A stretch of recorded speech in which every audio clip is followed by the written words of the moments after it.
Good to see you. Welcome to another edition of Tea Time with Amara. Welcome.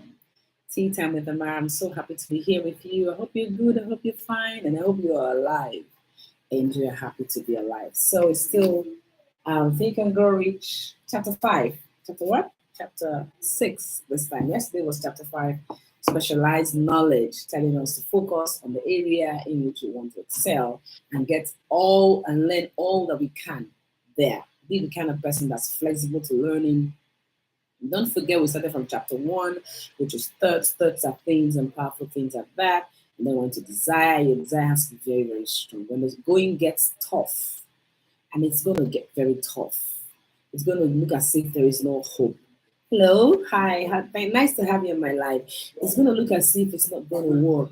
It's going to look as if, it's going to be like, is it really worth it, this whole venture, no matter what it is you're going to do?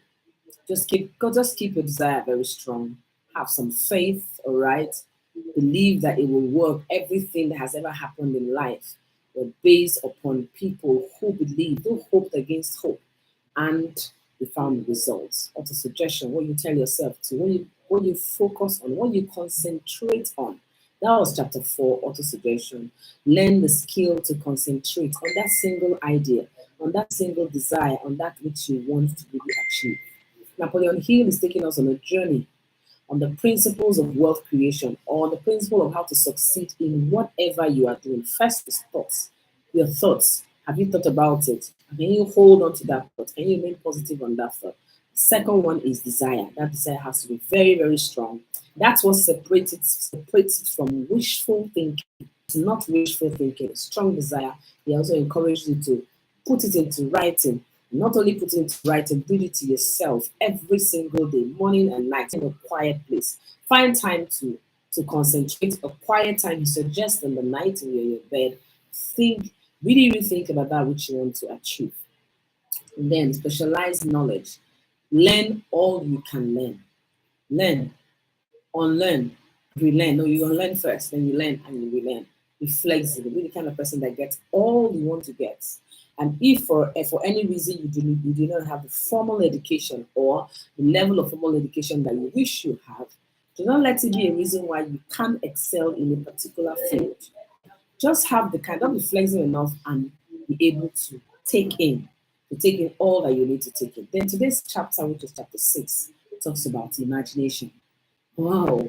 So I just want to just read to you what he said here about imagination. Say imagination is literally the workshop wherein all fashioned wherein are fashioned all plans created by man. Everything created by man started by a thought. How can we fly? Can we get man to fly? How can we get imagination? I mean, light bulb. How can we turn night to look like day? So many things. How do we make clothing for men? Remember the world that you see right now wasn't the way God created. It is not in this form that God created it. God just created the raw earth. Permit me to say that. Put man in the garden and say, go do it. So every single convenience that we're enjoying today, including you staying where you are, hearing me, were fashioned by imagination.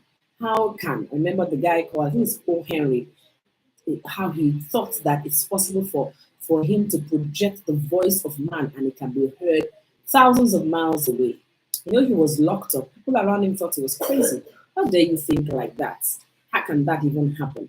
But is it happening right now? I mean, you are where you are and you're listening to me live. You haven't seen me, not just listening to me, you're seeing me. So imagination, is a workshop wherein are fashioned all plans created by man. The impulse, the desire is given shape, form, and action through the aid of imaginative faculty of the mind. I want to encourage you to pick up this book and read. It's very sweet. It makes it very easy to read.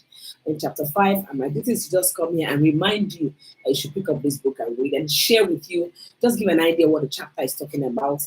And in conclusion of this chapter, trying to buttress the powerful impact of imagination. He brings the story of Coca-Cola. He started by the sippy kettle.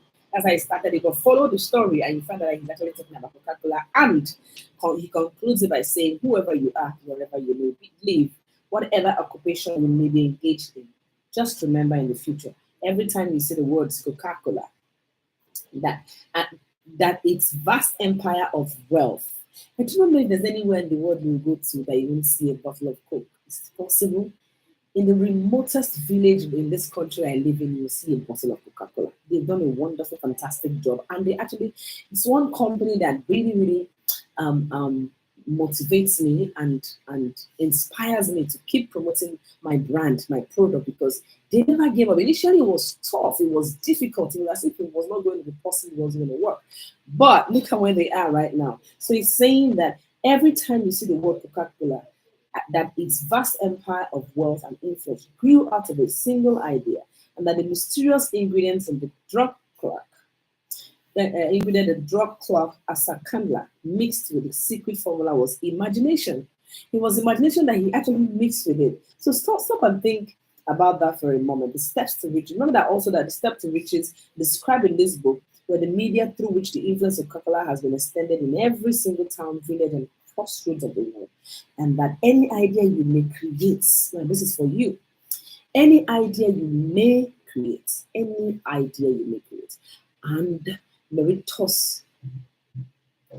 meritorious as Coca-Cola has the possibility of duplicating the record of this worldwide thirst killer. I love Coke. I know mental health and wellness, but there's something about that drink. But the secret to its vast popularity anywhere, any village, any town, any crossroad, anywhere you go, it's Coca-Cola. The secret to its success is imagination. So I leave you with that today, chapter 5, Think and Grow Rich Imagination. Chapter 5, Think and Grow Rich Imagination. Click the link on my bio. Check out what we do. We like to connect with you. We like to show you how all your desires, your dreams, your goal can actually come true. All right. So follow us